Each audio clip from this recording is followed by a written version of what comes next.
Little Miss Recap contains adult language and is intended for entertainment purposes only.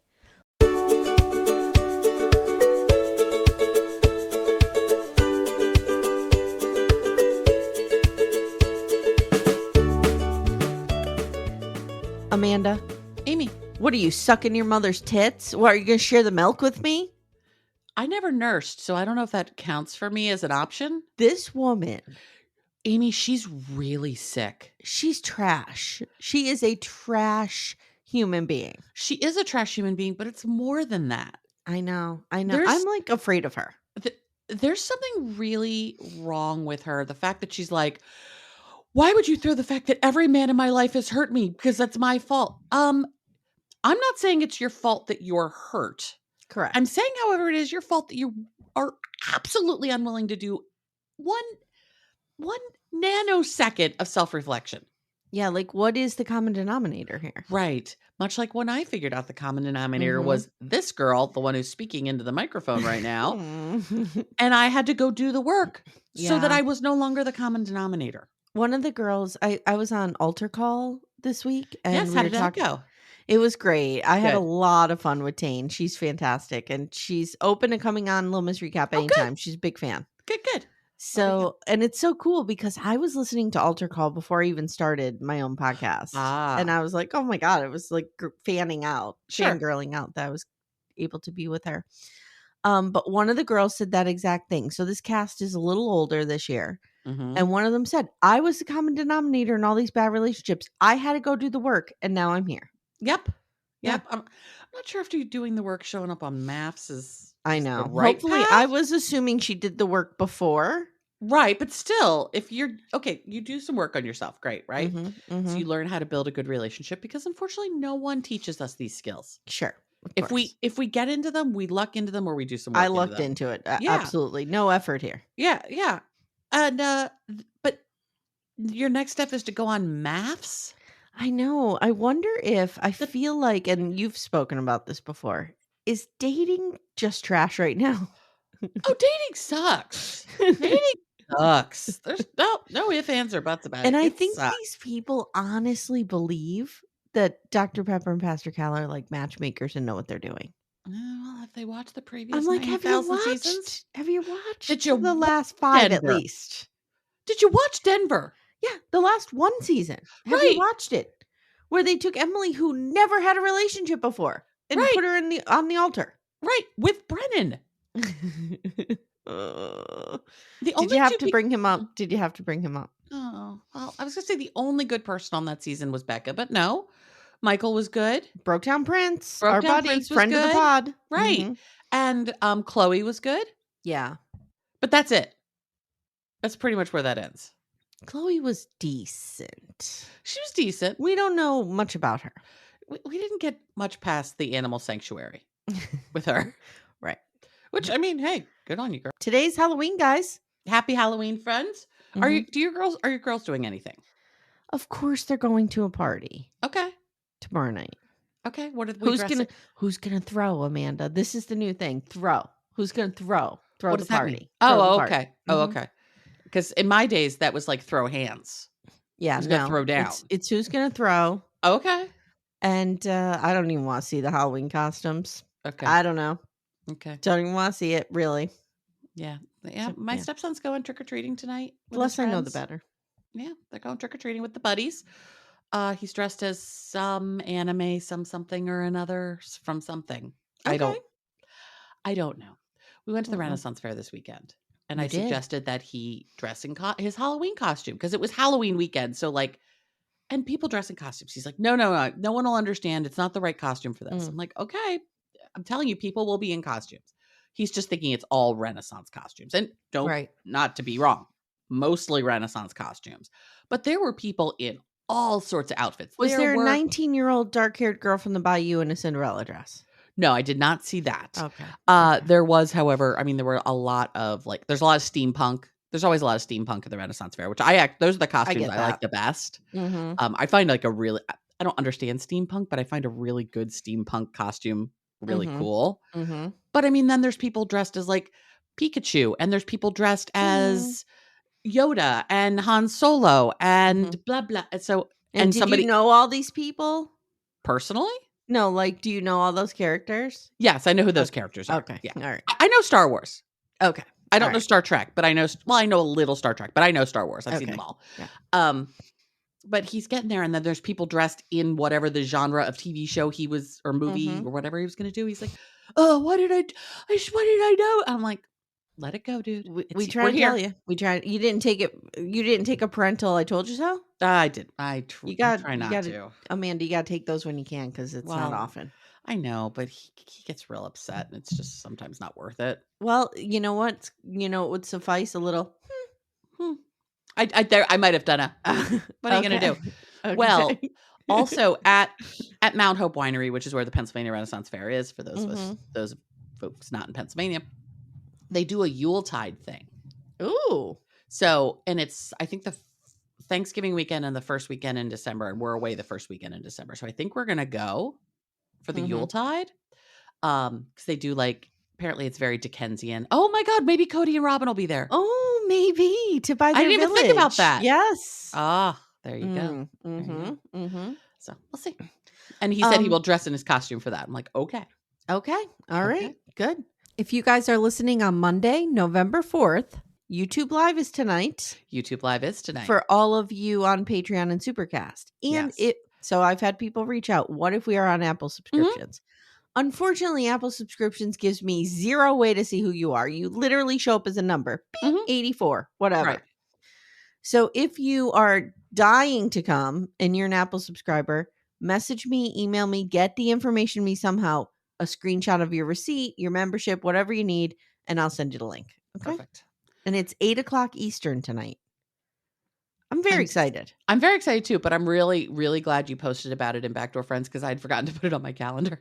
Oh, I mean, it was fine. I didn't have any plans, but I was like, I should probably put that in my calendar so I don't do other things. We will try to like do them, we'll do 8:00 Eastern. We'll try to do maybe a 9:00 Eastern for people on the Pacific Coast. We'll try to do like maybe a little bit earlier. We'll like flirt with the time to see, but I like Monday nights. It's just kind of like, we're starting our week out right. Yeah. All right. You ready to talk about these idiots? This was a big episode. Yeah. A lot of shit went down. Oh, real quick. A note from last week. A bunch of people have reached out and said, did you guys catch that Bozo picked the plant out of the dumpster? Out of the garbage. Yes. I did not clock that. I missed that small detail when I was taking those notes and then forgot about it. And then when I was listening to our other podcast friends, because again, like Sister Wives, I listen to 7 podcasts about every episode. I do the same for 90 Day. When other people called that, I was like, fuck, why didn't we mention that? So it has been noted here on Little Miss Recap. We missed. Okay. This is before the 90 days, season 7, episode 10, War and Peace. Correct. Good girl. Sorry. All right. Would you like to start with Bozo and Vanja? Let's go with Bozo and Vanja. As I texted you last night, I feel real bad for her. This is crashing down. And it's not good. So it's the next day for Vanja, and she's in her hero shot alone. So I was like, ooh.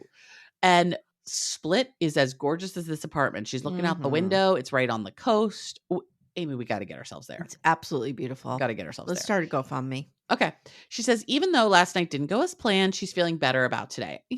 There's very few things that like a good sleep and a good shower won't kind of turn around a little bit. I have this saying I used to say it with my girls. I still do.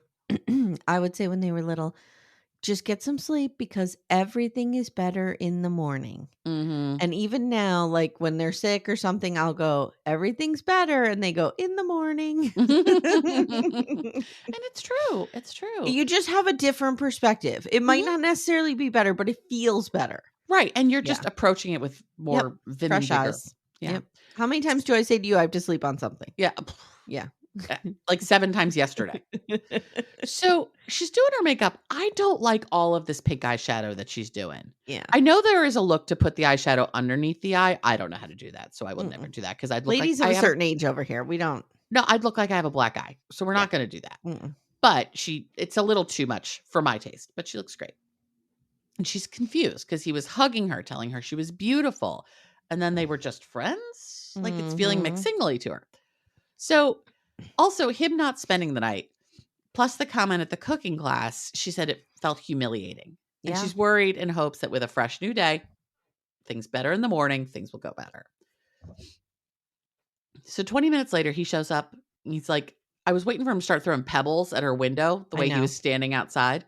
Or the boom box over the head. Yeah, exactly. A little in your eyes would have changed everything for these two. Yeah. And she comes out. He calls her Mrs. Pink and says she looks beautiful.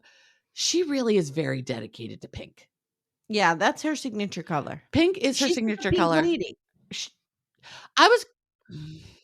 God damn it.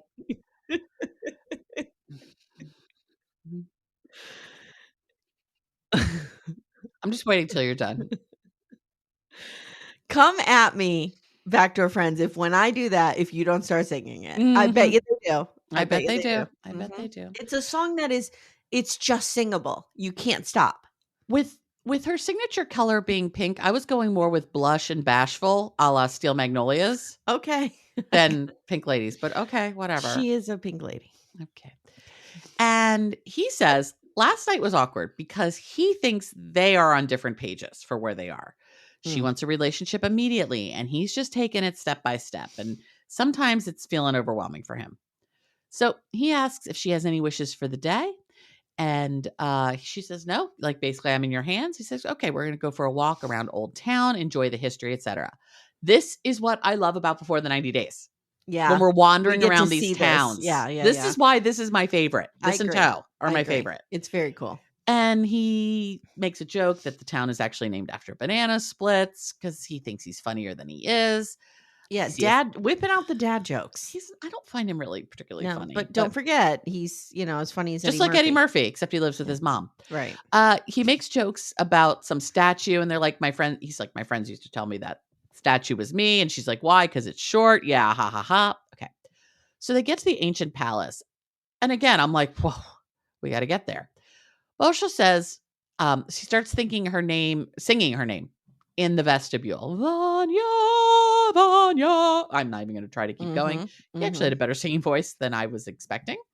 Yeah, and not terrible. Not terrible. And it's echoing. Want to throw something at the TV. Right. It's echoing through this place. It's very cool. And she says it's so romantic. And he sings her a whole song about what they will do, like what they do, including her liking vegan brownies. Okay. And the way he says vegan is vegan, which I appreciated. And she says, and likes Bozo. And I'm like, she's going to overwhelm him. Yeah. She's going to push too hard. And she said, this is the guy she was expecting. This is who she fell for. This silly, fun guy. And she asks when she'll meet his friends. And he's like, tomorrow. And she asks who will be there. And he says, I'm not sure who will show up. Which to me would be the first sign. Because like, if I actually had this experience. So, I've told you about the guy in Canada that I met that I fell madly in love with. Yes. And he came to visit me for a week or 2 weeks. And the first night he was there, I had a whole thing planned. And all of my dearest friends were going to be there because this was now my boyfriend. And they all wanted to meet him. Like, everyone knew this was serious. The fact that he's like, don't know who's going to show up. I'm like, that's not a great sign. And she says he's a gentleman. And he asks if she'll bring her to meet his family. And he says yes. And she's like, oh, what does your family think about me being here? What do they know? And he says, my mom already has us married. I just told them about you 2 days ago. Right. So my mom has us married. She's like, oh my God, tell me every detail. And basically I'm like, she's their last hope. Yeah. To get him out. Yeah. She wants to know what they know about her, what they think about her, what if they think that they're a good match, et cetera, et cetera. And she asks if she can meet the family. And he's like, yeah, maybe. Again. Part of the trip of Pete coming to see me was dinner with my parents. Yeah. Because you should meet my person. Because I thought at this point we were going to move countries together. Yeah. And be together. Oh, don't you wish now that you moved to Canada? Oh, I really fucking do wish I'd moved to Canada. Except we would have moved to Toronto. And not that there's anything wrong with Toronto other than the fact that it tried to kill me last month. It's so expensive. Yeah. So expensive. So I'm kind of glad I don't live there now. So he says when he talks about her, he gives her lots of compliments and says they have a special bond. So he wants to talk about last night. He says she's gorgeous and he feels close to her, but in a friend way. Wah, Womp, womp, wah. womp. And he hopes that they will fall in love. But at the moment, he isn't there and he wants to see how it goes over the next few days. I think this is completely rational. I do too, but she came in love already. She came in love already. Yeah. They came in different spaces in Mhm. all this. Mhm. And she says, we've already said I love you a lot. We've talked for so long. Oh, you've talked for 8 months. That's not Yeah. so it's not like this is Renee not and Chidi, 5 5 years. years, right. Mhm. And they've talked for so long, and he says that now she's here, it's gonna take time, and she's now basically begging him, and I'm like, "Oh, Yeah, it's not a good girl." look.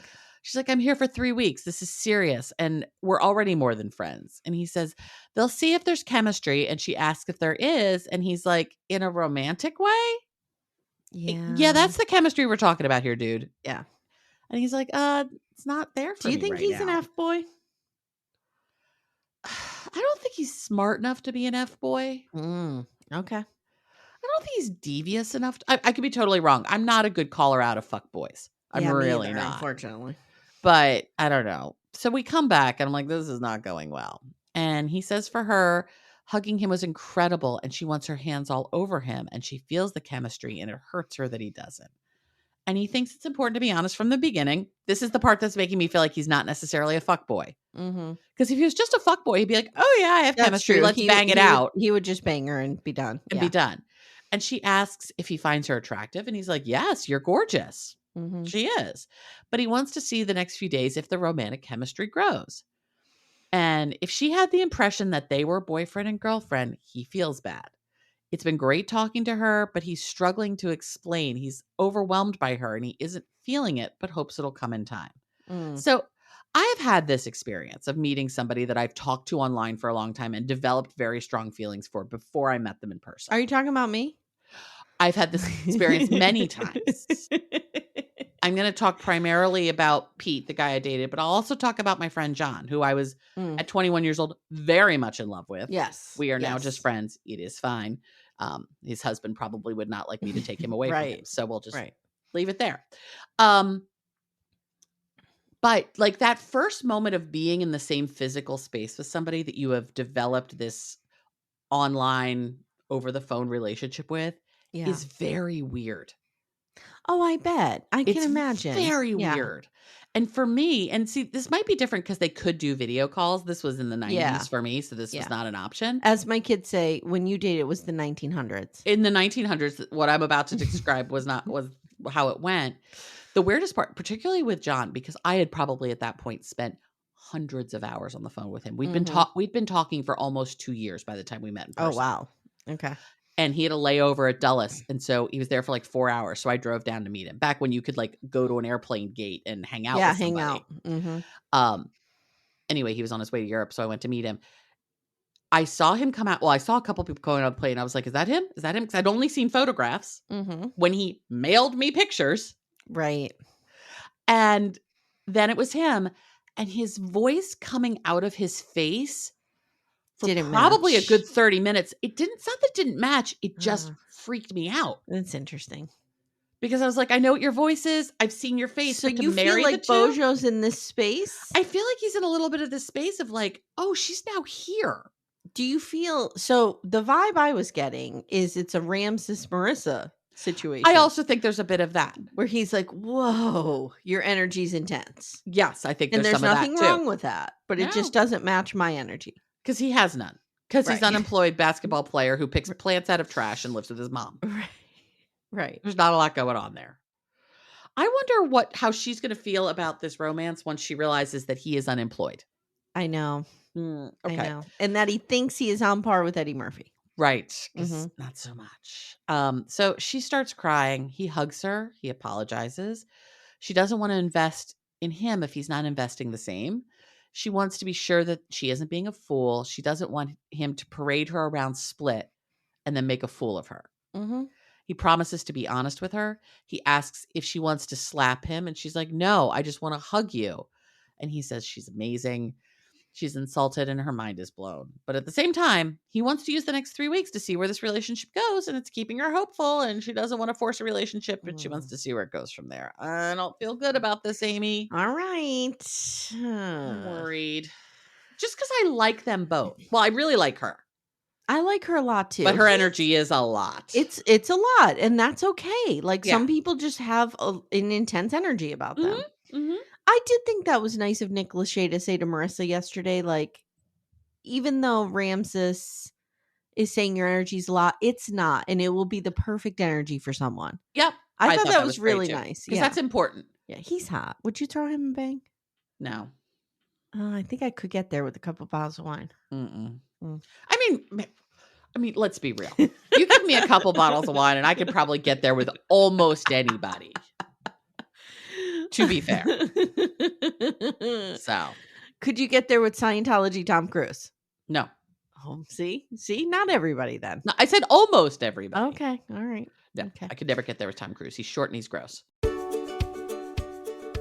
Hey everyone, stay tuned. Little Miss Recap will be right back after these words. Amanda. Amy. For our sponsor, Lumi Gummies today, I have an idea. I think we should do a rapid fire bonus round. Which 90-day celebrity stars need a Lumi Gummy or have taken a Lumi Gummy maybe? Okay. Madeline. Oh, I have her on my list too. Manon. Manon could really use indica. Yeah, to calm her the fuck down. Calm down a little bit. I think Jenny could use a sativa to maybe up the energy a little bit because there's none there. Funny you mentioned Jenny. I have Sumit's aunt can use one to definitely to chill out a little bit. She definitely could use one. This is a wild card. Florian could use one.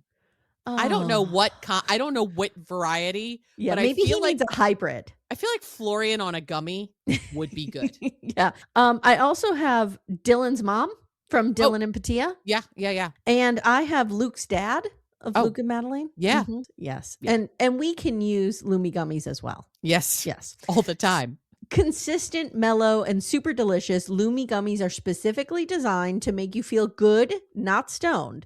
Whether you're looking for an end-of-the-day de-stressor, a midday mood boost, or help getting the best sleep ever, Lumi Gummies has a strain that's right for you.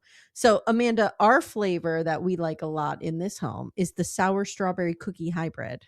Ooh, is it particularly sour? It's not super sour because I don't like sour things. Yeah, I don't either. But I just find that it's the perfect blend of up and down. It's right in the middle. Nice. But you feel good. I really like it. I'm a hybrid girly myself, and I'm going to go with the watermelon sorbet because I do enjoy watermelon, and it's just a nice, cool, chill evening of watching TV. You know what I need to do? I need to take one before Sister Wives comes out. Before I meet my arch nemesis in the ring. Yes. I think it would help you a great deal. I think it would help Cody Brown a great deal. Oh, absolutely. Absolutely. Yeah. Guys, Lumi Gummies are available nationwide. Go to lumigummies.com. That's LUMI gummies.com. Use code Little Miss Recap for 30% off your order. That is Lumi Gummies, LUMI gummies.com. Code Little Miss Recap. Lumis.com. Code Little Miss Recap. It's 30%. And the link is in the show notes if you guys need it.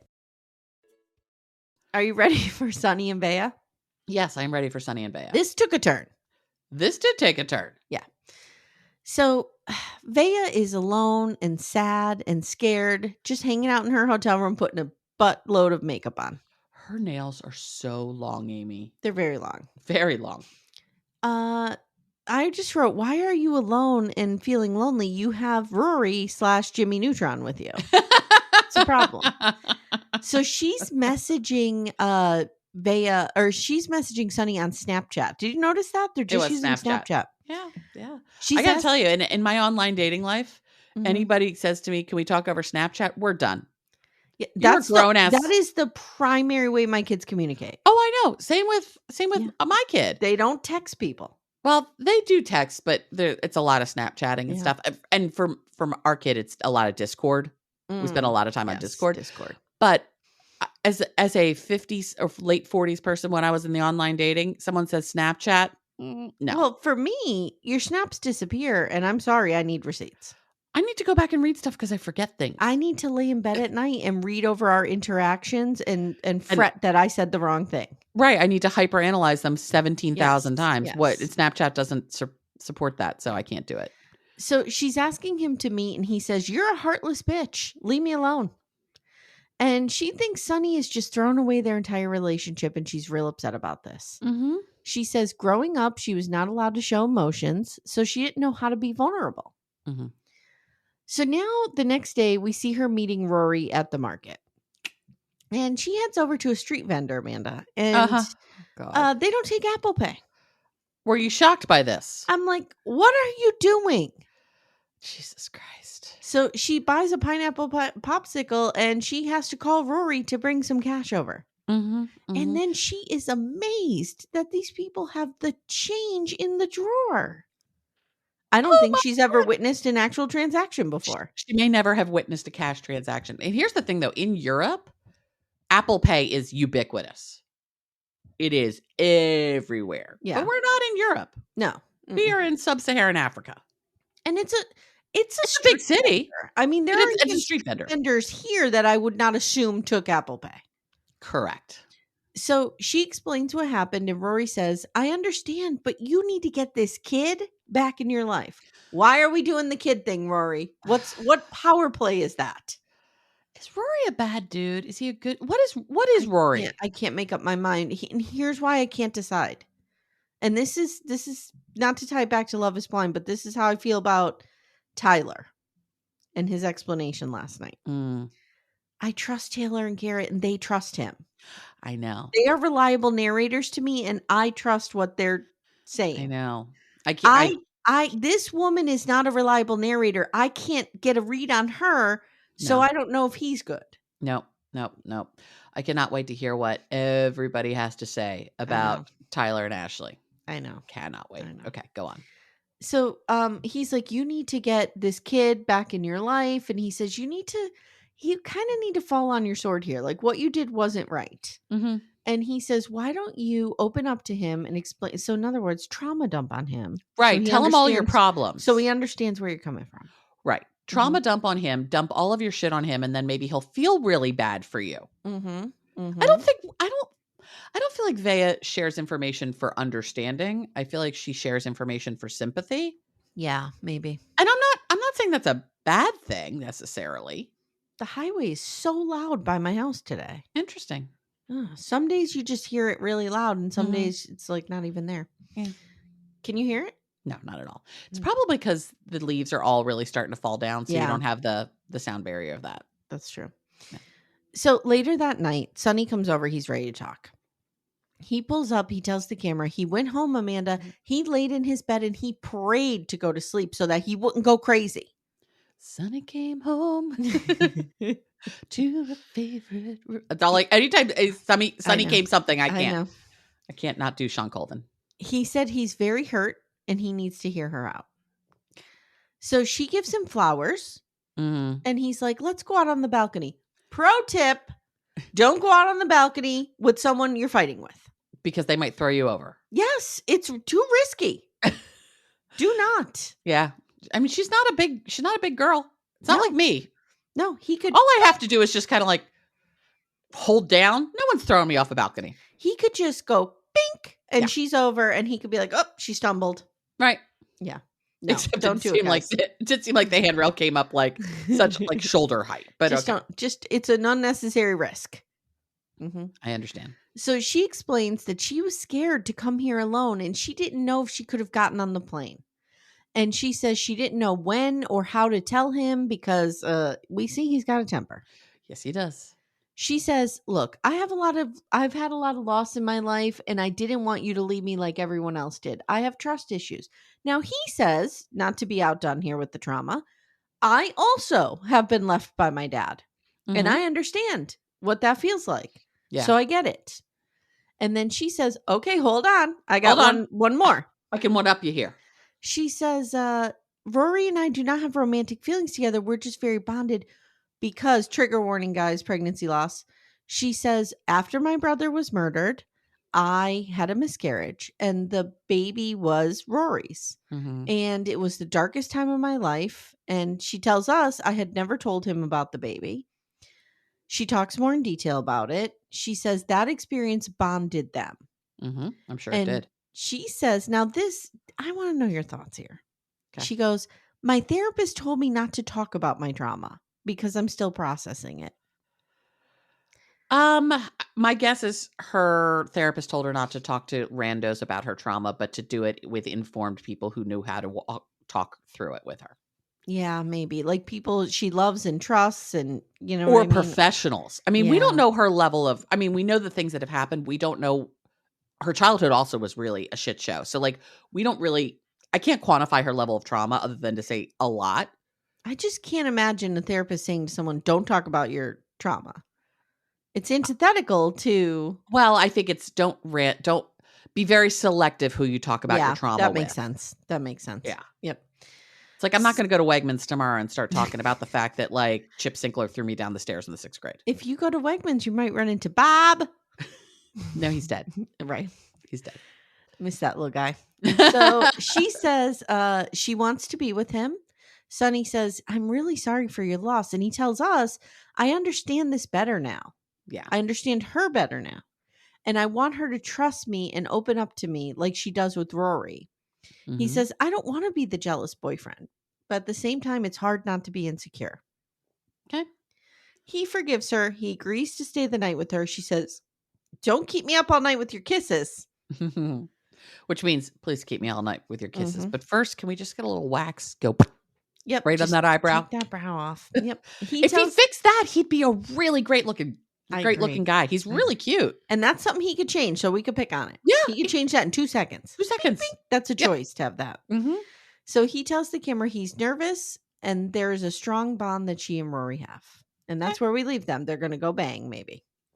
I think if he meets Rory and sees them together, I think he'll feel a lot better. It depends. Is Rory going to show up and be like, hey, kid, let's go? It depends on if Rory tries to mess this up, which is distinctly possible. He might. I don't trust Rory. Well, I just said I don't know how I feel about Rory. I still don't know how I feel about Rory. Right, because we don't have a reliable source telling us how to feel about Rory. Right, because Veah is... We can't trust Veah, and we sure as shit can't trust Matt Sharp. No. So because we got Matt Sharp later. Matt Sharp is like, I just imagine him in a room with all the TVs and all the controls, just being like, oh. a Dr. Evil situation. Yes. Mike Myers playing Matt Sharp. Yes. Yeah. Okay. Makes sense. We need to see that happen. Are you ready for Matilda and Niles and what I'm calling Niles' long nightmare? Waltzing Matilda. A nightmare, maybe of his own making.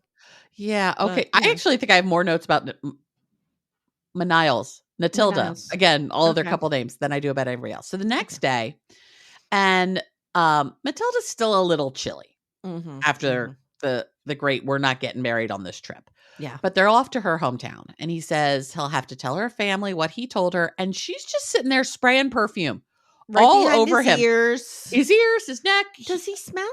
I don't know. He does now. Well, actually, now he probably smells terrible because he's got so much fucking perfume on. Is it Dracar Noir? What is it? I did like that back in the day. Polo for cool men. Water. Yeah. Oh my God. All 3 of those. Oh, okay. Anyway. And she says she understands more about him now because of his masking and his autism. I like her. I like her too. I like them. I like them. Yeah. They might be the only ones I like. Well, as a couple, yes. Yeah. Yeah, individually I like other people, but as a couple, these are the ones I like. So Matilda will have to explain to the family that he wants to do the knocking, and he asks if they're going to let him just do the knocking and not do the wedding. And she's like, I don't know. And she asks if he's worried, and they're both like, this will be great. And you're supposed to marry very soon after the knocking. And this is tradition, and it's important to her family. Her family is very traditional, so she's worried. And they pray before they're about to leave, and they're flying, so they pray for a good flight. And Niles prays that he still has the courage when he has to tell her family. They're very sweet together. I know. And this is her first plane ride, and this was fucking adorable. And she doesn't know what her reaction's going to be. And he says, soon it'll be just like being in a car for you. It's just death-defying. Just, hang on, white knuckle, freak out the entire time, and then pray and then land. Hopefully. There are times when I fly that I'm like, this is nothing short of a miracle. There's figured out the science every time that I fly that I'm like, I'm 30,000 feet in the air. I'm 30,000 feet in the air. I'm going to crash to my death. That's my entire flight. Oh, girl. Yeah, it's real bad, Amanda. Okay. Real bad. We'll have to get you some Xanax before we go to Split. So she says she has always dreamed of flying, but they've never been able to afford such a thing. And she's scared of the plane crashing and her heart is pounding. And she's so stinking cute. She wants him to hold her tight. She has her little head on his shoulder. And she says she's so lucky to have his support. And she knows he loves her very much, even if this plane kills her. These kids are going to make it. I think these kids are going to make it too. I'm not entirely sure he's going to leave this trip unmarried. Right. But these kids are going to make it. And the flight's just an hour, because that makes sense, because the car ride was like 6 hours, the bus ride. So it's about an hour flight from Philly to Boston, and it's about a 6-hour drive. So that all makes sense. And they landed, and she's like all freaked out by the landing, and everything about this is just cute. And she was scared, but it was much faster than the bus. Yeah, that's why people fly, girl. It's a lot faster. And also sometimes you're going over an ocean. Yeah. So next time she says she'll fly is when she's going to go live in the U.S. with her baby. Yeah. So they're in Kumasi. This is not her hometown, but this is near her hometown. This is the biggest city near her hometown. And she asks what he thinks, and he says it looks very holy. And they're staying in a hotel, and tomorrow they're going to go back to Ofinso, which is where her family is, and her house is packed with family, and he's worried that it's going to be a bit overwhelming. And he says glad he's in the hotel, gives him a little bit more time before he has to tell them the news, and it'll be difficult, and he may have already blown this, he knows. And this isn't anybody's fault but his own, but he's going to have to figure this out. Yeah. So next day, first of all, I'm here for all the Ghana B-roll. We've got markets. We've got countryside. We've got people doing commerce. I'm here for Ghana B-roll. And Matilda asks if he'll shave his head because she wants him to look nice. And they need to find a barber. And he says he's so nervous. And he says he seems cool, but he's never been so nervous in his whole life. And this is a new nervous for him. This is next level. The barber asks why he's there. So there's a barber downstairs in their hotel. Barber asks why he's there. He's there to meet the woman that he loves. And she told her family that they'd marry on this trip. And he isn't sure how to explain it. And the barber's like, be honest or it will be a disgrace and they can curse you. Okay. So now he's like, wait, what? What? What was that last part? What about the cursing? You mean they're going to say fuck to me? No, we're not saying. Are they going to put somebody's menstrual blood in a jar and bury it in my backyard? With a tongue? Maybe. And he doesn't know what this is, but it doesn't sound like something he wants. And the barber says, yeah, we do curses here. That's a thing. And because of his autism, he says the truth is hard, but now we have curses. Good gravy. And I'm like, Niles, you and I see each other. Yeah. I say good gravy a lot. Yeah. So fun fact, when I was admin for the Peloton singles group for years, like we do in our Facebook group, there's a couple questions you have to answer. For the Peloton, it's like, what is your Peloton username so we can make sure you actually are in the system, et cetera, et cetera. Anyway, to make sure people read the rules, you had to respond with what the magic word was. And they made a good gravy because of me. And so occasionally I'll go to the page to look to potentially apply. And even if you look at it, the admins get the notification that you looked at it. And so I did that once and my friend Sherry was like, is everything okay with you and Todd? Like, what's happening? I'm like, no, I just want to see if you guys were still using good gravy. It's fine. I'm fine. So good gravy. He says he is a man who believes in God, but God will let other forces impact the world. And he's going to be careful with his words because he doesn't want to find out what these curses are all about. And an hour later, they're on their way. And I think Matilda's just wearing her bra. Oh. And a jean jacket. It's a real fancy bra. She had the jacket on over it. Yeah, but it's got sequins and stuff on it. She's stunning. She's beautiful. She's really beautiful. And they're being so cute and kissy in the cab. And her mom is going to cook for them. And she hopes he likes it and hopes that he doesn't have food poisoning again. I don't think he really had food poisoning. I think he had, I just don't know how to eat food of this culture. But okay. Matilda's nervous because she isn't sure how he'll share the new plan. And she's afraid that he'll mask in front of her family. Plus we have the whole language barrier issue. Yeah. I don't understand. We'll get there, but I don't understand why she didn't do the translation. Yeah, it's probably a gendered thing. It could be a cultural tradition thing, but I'm like, you could have done the translation. Like if you're a woman and you could speak both languages and a man can also speak both languages, the man's going to, probably. And he's going to say that he was there to meet her, to get to know her. And he thinks that they are very compatible and it can work. He will also tell them that he never once said he will marry her on his first trip. And she's like, no. Don't call me a liar to my family. That's not a good start. No, and don't lie to my family. Yeah. Don't call me a liar and don't lie. And he's like, it wasn't a lie. And she gives him the death stare. Because by him saying, like, I didn't say I was going to marry you, and she's like, yes, you did, he's calling her a liar. But he's also lying. Right. Lie, and we lie, find lie, out, lie, lie. And we find out he talked to members of her family. Right. So she says he can say that on the second trip he will marry her. Trip 1, we're knocking. Trip 2, we're marrying. Yeah. And he doesn't want her family to think he's a liar. And she's incredibly nervous. He's incredibly nervous. She's afraid Niles won't be honest. He's afraid of what her family's going to say. Everyone's nervous. And the barber said that if he promised and he doesn't do it, again, cursing. Niles real afraid of these curses. So now they're in Ofinso. So it's interesting because, and they were in Accra, major city, very, very urban. Yeah. Then they get to, what was the name of the town that they were just in? I forget the name of it. I had it written down. Anyway, the town that they were just in, less urban, but still a large town. Yeah, they're moving. We're like going down into more and more rural. So now we're in Ofinso. And he says today he's meeting almost all of Matilda's family. Since her dad isn't around anymore, her uncles have stepped in and they are very traditional. And if they don't like Niles and think he's serious, they will not accept You're getting the curse, buddy. You're getting the curse and you're getting kicked out. They greet Hayford and everyone is there. There's like 9 million people sitting on this porch. Just waiting. I know. Just waiting for this guy. So we meet Charlotte, Matilda's sister. We meet Abenda, Matilda's mom. We meet Enoch, who's her friend. We meet Kwanwo, her uncle. Like we're just going through all these people. Meeting. And they tell him to have a seat. We meet Millicent, her sister, and her baby. He immediately takes the baby. It's very sweet. He's very sweet with the baby. He's very good with the baby, which for is me, a green flag. Which I'm like, if I'm trying to suss this guy out for my daughter and he immediately takes my other daughter's baby and is like, oh, you're so beautiful and is holding her right. Yep. That's a plus. Yep. Green That's flag. A big plus. He knows how to do babies.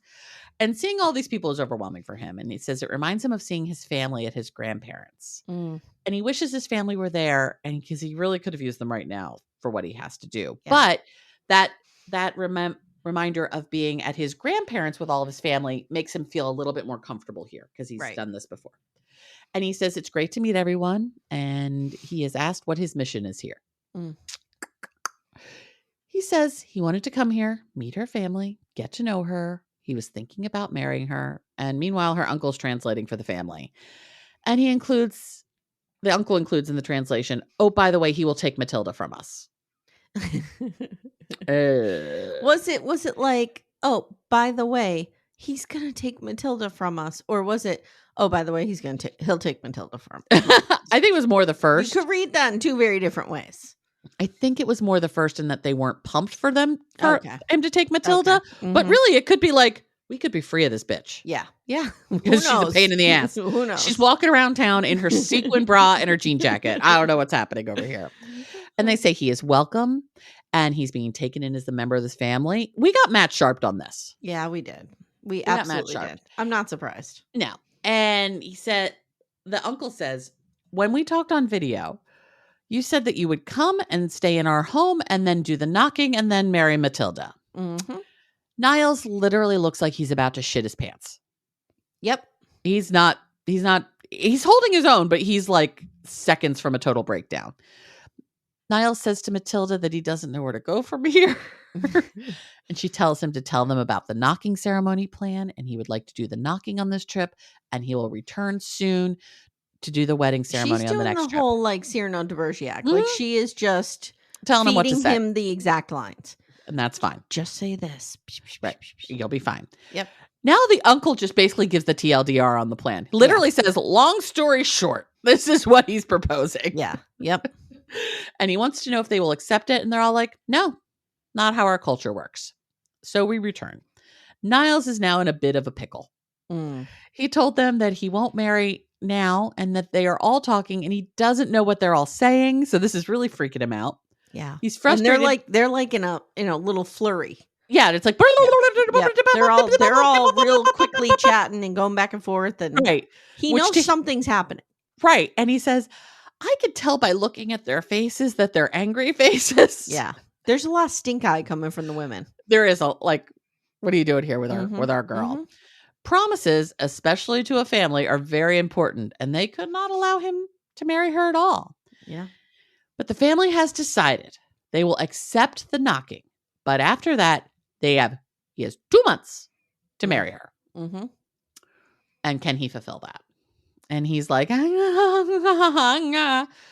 a lot of variables to which the number one variable in my mind is, can he afford to come back to Ghana in 2 months? So he has to go back. He has to win his family's support, and then save up and come back and get time off of work. Yeah, I don't know.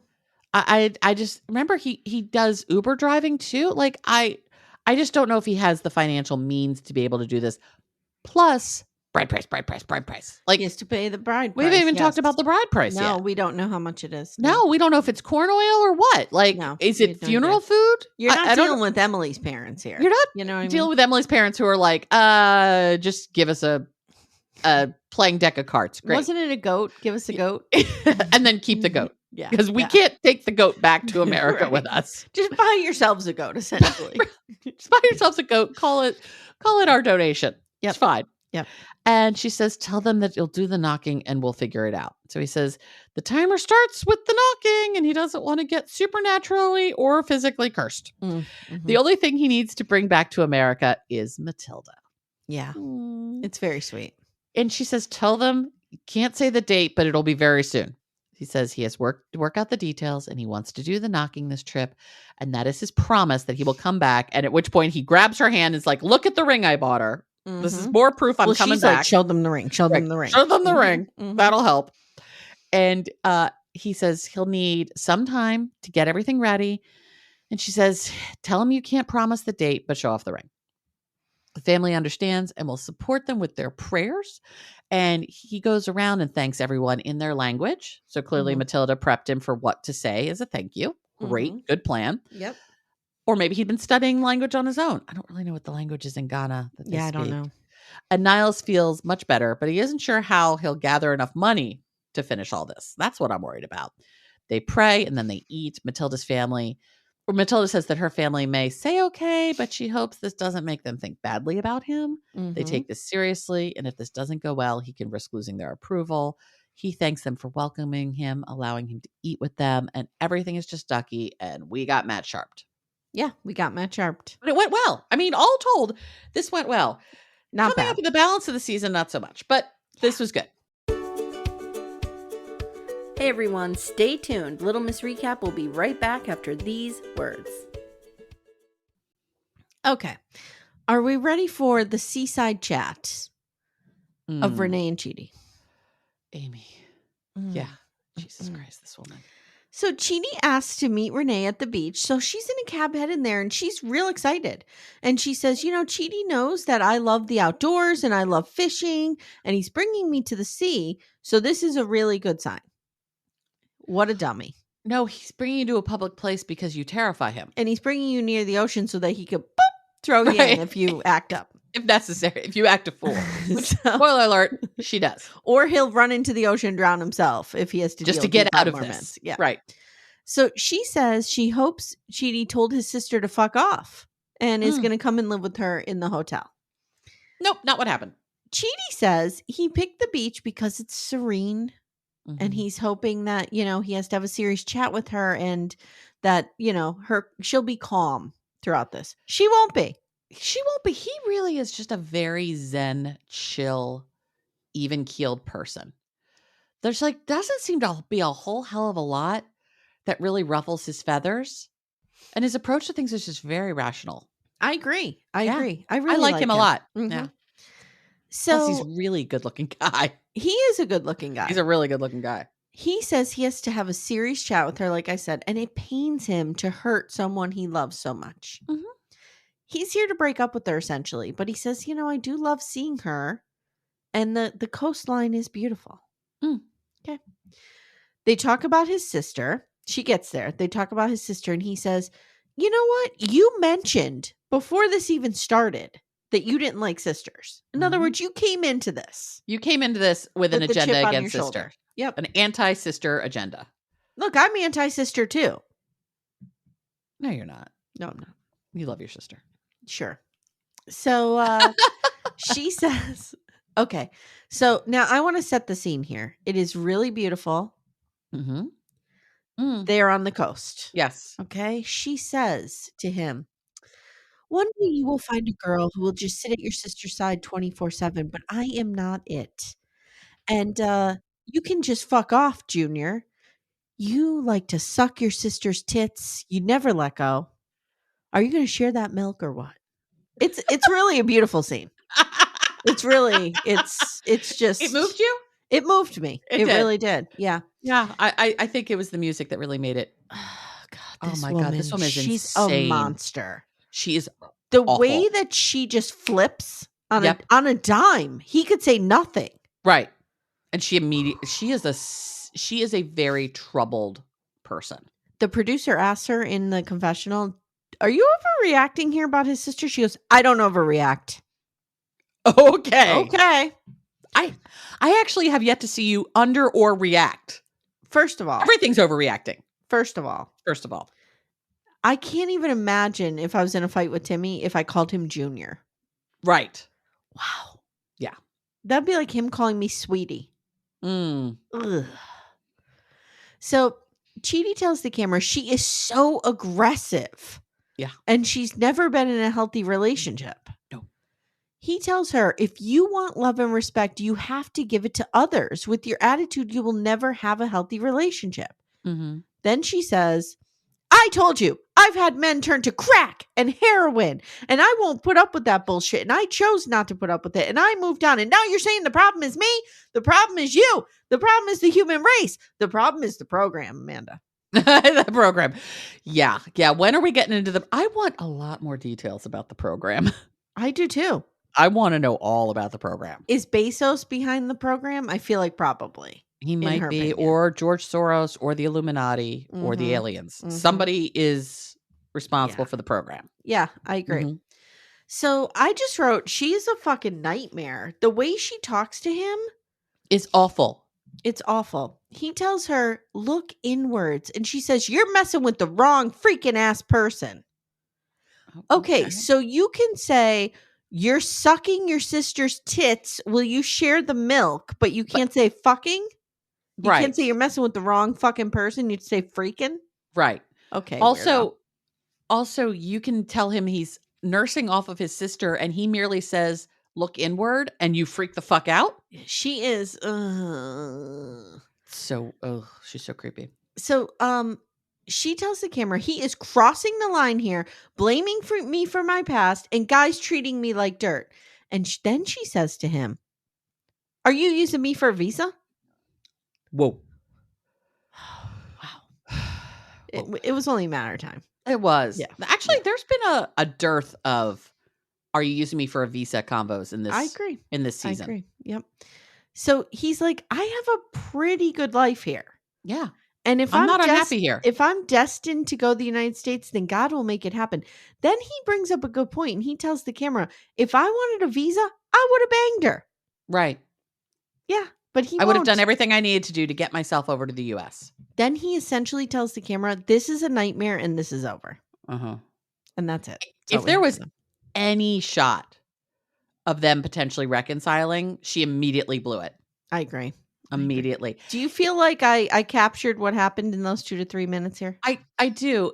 It's just her absolute unwillingness and inability to look at herself as responsible for any of the things that happen in her life. I know. And again, like we were talking about in the beginning, if you're like, okay, so takes one to know one. If she's got a bad picker, which it sounds like she does, that's on you. You have to fix that. You have to learn how to pick better. Right. Like you're not just randomly picking great guys who then become crack and heroin addicts. Right. Like something's wrong in the picking process. Mm-hmm. Like maybe she thinks she can save these people. I don't know. Well, I think she thinks inherently the human race is out to get her. She is the biggest victim. She's very scary. She's very scary. And I don't want her to come after me. Yeah. No. All right, let's end with Tiger Lily and Adnan. Oh, boy. So we're in Istanbul, Constantinople. No, it's Istanbul, not Constantinople. And Tiger Lily has arrived, and Adnan has a driver for her with a little sign that says Tiger Lily, my love. Yes. And she looks way different coming out of the airport than she did going into the airport in the U.S. He's really laying it on thick with her because he's got to overcompensate for the shower pic. And for the fact that he may be batting for the other team. Oh, maybe. It's Jake and Matt's theory. And more I'm like, that could be true. Okay. I mean, I think he's going to pound town on her every chance he gets. But... Oh, I think he is too. But I'm not sure that's because he's so much into the ladies as he's so much into the appearance of masculine man. Okay. Who knows? All right. Who knows? So in the car, we've got the card, we got flowers. She's like, but after that shirtless photo, she feels disrespected and a flower and cards will not be fixing that. How dare he with that shirtless photo? Right. So her plan was for this to be a trip where they worked on their issues and make a baby. Yeah. Mm-hmm. Pro tip. Mm-hmm. Get as many of your issues figured out as you can before the baby comes. Yeah, I don't know who's running around thinking having a baby is a great experience. I mean, it is, but it's kind of a nightmare too. It's real hard. Yeah. And if you're not solid, it can break you apart real quick. Yeah. And it's good for like a little while and then gets real hard. And then gets good again and then gets real hard again. Mm-hmm. Right. And the hard is different every time. Yeah. Yeah. So wants to make a baby. But with this photo, everything's changed. So she gets to the hotel. He runs to hug her and say, finally, he is with her. And he said he made everything pretty in the hotel room. And I'm not entirely sure why this hotel room is not on fire. There's so many fucking candles everywhere. I know. And he starts blowing them out and he's like, I got to make sure nothing catches on fire. Right, exactly. Basically, we can't walk near this because we could light the whole place up. They haven't seen each other for 2 months and they're trying to make a baby and he can't wait to do all of the things in the bedroom with his wife. This place looks like a grocery store florist exploded all over the room. Yeah, it's bad. It's not that just there's a lot of flowers. They literally look like I might have picked these up at the local 7-Eleven. Yeah, picking them out of the dumpster like Bozo. Actually, the dumpster plant looked better than a lot of these flowers. Well, yeah. So he asks if she's ready and she asks for what? And he says to make babies. And she wants to get comfortable and he wants to blow out all the candles before we start a bonfire in the middle of the hotel room. He says he missed her. He can't believe she's real and he loves her so much. And she's like, She's like, Sort of like what I could have said to my stepson at the Renaissance Fair. I could have just gone, Yep. And he can't believe she's real. Okay, so now we're in a stare off. We're just staring at each other. He asks what she's thinking. He said he deleted the photo like she asked. And she says she hasn't forgotten about it yet. And she's still unhappy and he can't figure out why. He deleted it. What's the problem? And he thinks that all these romantic gestures should really erase any transgression. Yeah. And I mean, at least he's putting forth an effort. He is. He's not just like, you will forgive me because you're a woman and I'm the man. Exactly. Thank you. Yeah. He is trying a little bit. And she asks how he'd feel if it were reverse. And he said, I wouldn't just be upset. I'd kill you. Whoa. Here's the thing. I don't think he's kidding. I would be terrified. Someone says to me, if you did something, I would kill you. That is somebody I've only been in person with for like 2 months said this to me, I'd be terrified. She's only been in person with him for 6 days. Ew. Yeah. Not even 2 months. Are we finally getting the Dateline crossover we've always wanted? We really might. If this goes the way that of Dateline, we're getting Kimberly and Katie over here. I mean, Tiger Lily can light up a room. Sure. I don't feel, though, that she has never met a stranger. I feel like she's met many a stranger. That's true. And she's like, why is it okay for him and not her? And he says, because she's a woman. I've explained this to you 100 times. Which, to be fair, he has. At this point, if I were him, I'd be like, what don't you understand? Well, she doesn't like the answer. No. So she's going to keep asking. Yeah. Right. And in their talking head, she says, do you see why I say it's a double standard? And he's like, there isn't a double standard. We just have different standards. When they married, she knew all of this, he says. I don't know if you were there, Adnan, at the wedding, but we were. And she had no idea what the fuck was happening. She looked pretty clueless. Yeah. For a woman who constantly looks clueless, she looked extra clueless. I agree. And she knew all this, and this makes him so angry. And she says, then you'll be angry because I'm not changing. Whoa. She says she changed for him, and he can do the same for her. And now she's ruined the night, he says, and in the future, he'll never do anything like this again. It's a good way of handling it. Mm-hmm. She's afraid to bring stuff up with him because she doesn't want to lose him or deal with this. Yeah. Pro tip, friends. If you don't want to bring up a challenging issue in your relationship because you're afraid you will lose the person, this is not a healthy relationship. It's not good. No, this is not good. Nope. And she's afraid to bring stuff. Okay, so she will make him happy if she acts fake and does everything that he wants. Mm-hmm. Yeah, pretty much. That's how that'll work. And he says, we can talk about it, but this is not the first time they see each other. And she didn't want it this way either, and she didn't want to pretend she wasn't upset. He did all the things. Why is she doing this, he says. Tiger Lily likes to make things for a problem, and he is done with these things. So this is going very well. This reunion for these two crazy kids is just a love fest over here.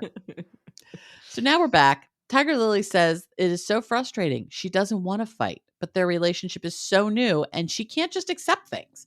And she will not chase him, and he has to fix things. We're just saying fix things, change things, do things. It's the same thing over and over and over again. And it's just things. Yeah. Things. We're thingsing all over the place. Yep. And he comes back in and says he doesn't want to fight with her. He will explain everything. He didn't mean to upset her. It wasn't respectful to share the photo. He shared it because he liked it and thought it wouldn't make her upset. She knows he didn't do it on purpose, but why is it in his mind that it is okay? Oh my God. Why are we doing this again? It's just the same shit over and over. Okay for him and an extreme opposite reaction for her, and him saying he'd kill her is the double standard. And he says, I'm going to be honest. Things are different for men than for women. Not everything he can do, she can do. He gives the example of swimming. And she's like, no, I don't like this. Well, then you shouldn't have fucking married him. He kind of lays it right back or right out for her. This is how it's going to be. This is how it is. Deal with it. See. Yeah. Let's see. She says out of respect for her, the rules should be the same. She can't show her body even when swimming. Her body is just for him, so his body should just be for her. And she doesn't want everyone seeing it. Okay. I understand that logic, but that's not how this works. She's applying an American view to a not American situation. Correct. And it's not going to work. It's just not going to work. You're not in Texas. He thinks maybe in the U.S. it isn't like this, but she wanted to marry a Muslim man, so this is how it is. Yeah. Just get thee to the Google. I don't particularly care for Adnan, but I understand why this is his position. Yeah, I mean, this is who he is. This is his culture. Yep, it just is. And he doesn't want to fight. He doesn't want to talk. He just wants to bang because this is a special and romantic night. She says they haven't come to an agreement and she hasn't brought up the other issues yet, but she's glad he's apologized for the disrespect towards her. Okay. Yep. And she's going to believe him and they're going to move on from this. And this is something that they will have to deal with. And she feels better now. And that's why it's important that they talk. And now they're just going to fuck. Okay. And we're done. Okay. Nothing got resolved. We're just going to bang it out. Okay. Okay. I have some update on her that we'll talk about on Reality Roundup. So they've already heard this. Oh, okay. So she is doing van life now with her kids. Like, how is that a thing? Wait, she's doing van life? I don't know. I have to reread the article because she either did van life or she's doing it now with her kids. And everybody's like, is she bringing the glam squad in the van? Or cruising Shay with her at all times to fix her Targaryen wig? What is happening? I don't know. And she said she's doing that because she wanted her kids to travel and see the country, but one doesn't fly. So they're doing van life. So are those my alternatives? If I kind of don't want to fly anymore, do I have to do van life, Amanda? Well, Timmy wants you to do van life. I know he does. I know he does. I'll do it because I love him so much, but I'm going to be whining. How are Nellie and Arlo going to deal with van life? I think when this happens, Nellie will be into the great unknown. Well, left this mortal coil. Yes. And Arlo, my mom could just stay here with him. Okay. Yeah. By the way, update on Nellie and her aggressive behavior. Oh, She bit one of the kids' friends. Oh, fuck. Yeah, here's what happened. Normally, Nellie has to be in the bedroom when a stranger's over. This friend had never been here before. Okay. So Nellie I didn't feel Nellie was aggressive, but she is a lot. They're both a lot. Yep. Upon greeting. So I was in the tub and I could hear Nellie really barking. I was like, what is going on? So I get out of the tub, I throw on my little robe. I'm like, what is going on? I see the friend driving away. Okay. So I said to Penelope, did you not walk Nellie or did you not walk your friend out? And she goes, no, I thought you were out there. I said, no, I wasn't out there. So this person just came through the house alone. And she said Nellie, quote, nipped at her. And she did have a little mark on her leg. Oh, shit. Yeah. So now she's got to be in the room at all times when somebody's here. That's it.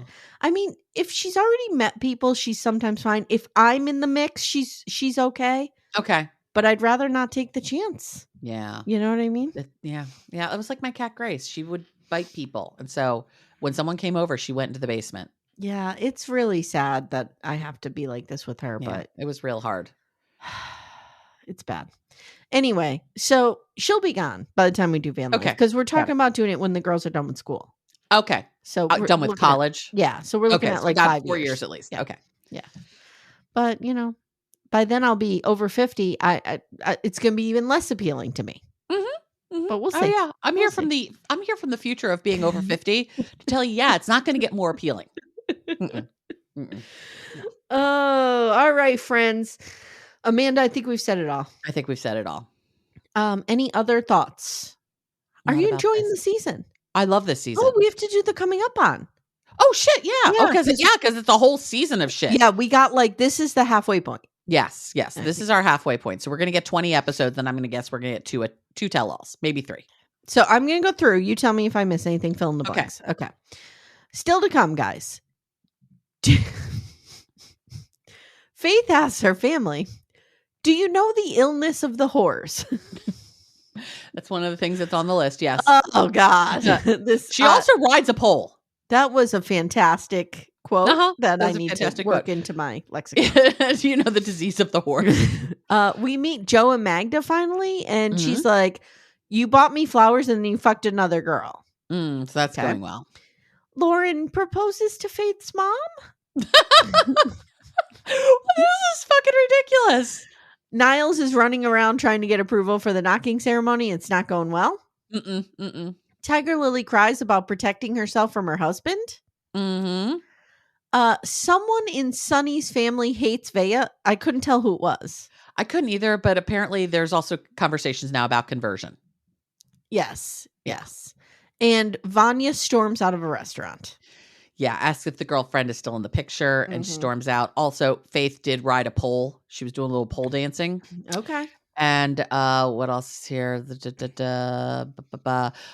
Matilda shows Niles her plantain stand.